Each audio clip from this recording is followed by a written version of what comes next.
So the late Sophie, her brother says that he has hundreds of unreleased songs, including an album of a bunch of her work, which is crazy to see. That hundreds of songs is insane. We both really enjoy Sophie Dan a lot. I've started to appreciate her music more and more, and then her.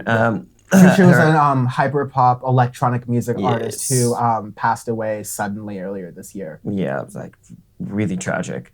But this kind of goes into our conversation of like posthumous releases and everything, because we've had a couple this year already.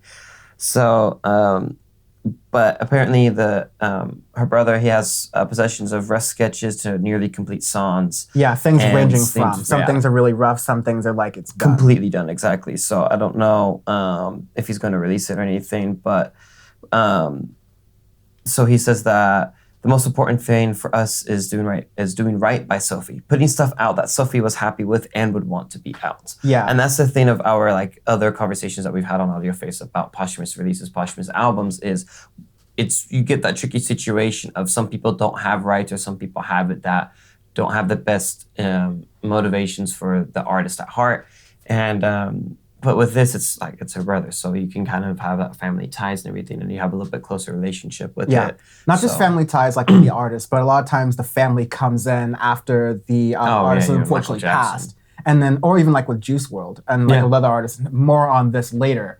But like, you know, the family isn't necessarily closest to the artist musically, so their understanding of what they want to do isn't necessarily that close. I think Lil Peep is another good example. Mac Miller might be an example. However, you have the situation where they're a lot closer, and he was a lot closer in the music making process while she was alive. So you have that there. So we could get another Sophie album potentially, and unlike a lot of posthumous releases, again, super more on this later because I want to get to this later, but these won't suck, right? Like these will actually do the artist justice. And Sophie deserves like more than a lot of posthumous artists to be done the most justice in any like future work that is made under her name.